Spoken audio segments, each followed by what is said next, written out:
उफ, ये फिर से फोन कर रही है। हजारों बार कहा है कि जैसे ही पैसे आएंगे दे दूंगी। लोग इतना सब्र क्यों नहीं करते? सिर्फ 5,000 ही तो हैं। सना, ये वही पैसे हैं ना जो तुमने पिछले महीने लिए थे? तुम तो कह रही थी कि तुम्हारे पास सेविंग्स है, फिर लौटा क्यों नहीं देती? अरे लौटा दूंगी ना, अभी मुझे शॉपिंग पर जाना है, वो पैसे वहाँ काम आएंगे। उधारी तो चलती रहती है, वो कौन सा भाग रहे हैं? इतनी छोटी सी बात का इशू मत बनाओ। सना, ये छोटी सी बात नहीं है। तुम्हें अंदाजा भी है कि अगर आज इसी वक्त हमारी आंखें बंद हो गईं, तो उन 5,000 रुपयों की वजह से तुम्हारे साथ क्या होगा? क्या होगा? अल्लाह माफ करने वाला है।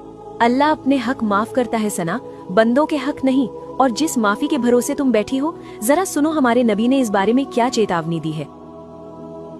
हम अक्सर सोचते हैं कि नमाज पढ़ ली, रोजा रख लिया तो जन्नत पक्की है, लेकिन कर्ज एक ऐसी चीज है जो इंसान को जन्नत के दरवाजे पर रोक देता है। हजरत मोहम्मद सल्लल्लाहु अलैहि वसल्लम ने एक बहुत ही खौफनाक हकीकत बयान फरमाई है। सुनन इब्ने माजा की सही हदीस है।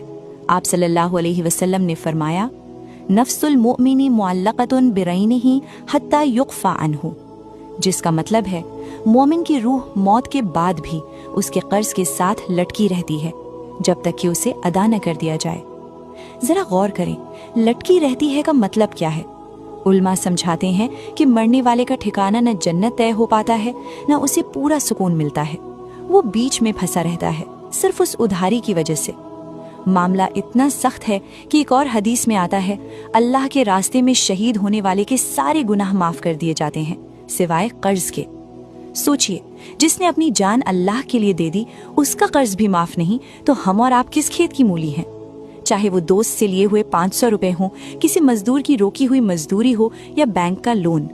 अगर आपने देने की नीयत नहीं रखी या टालते रहे और मौत आ गई, तो क़यामत के दिन आपको वो कर्ज अपनी नेकियों से चुकाना पड़ेगा। और अगर नेकियां खत्म हो गई तो सामने वाले के गुनाह आपके सर डाल दिए जाएंगे।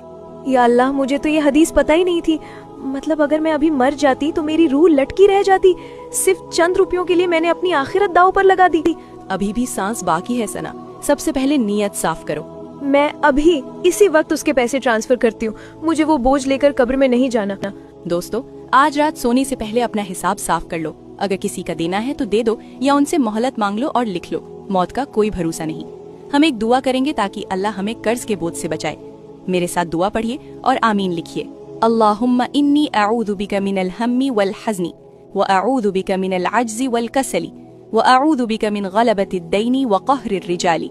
ए अल्लाह, मैं फिक्र और गम से, बेबसी और आलस से और कर्ज के बोझ और लोगों के जुल्म से तेरी पनाह चाहती हूँ।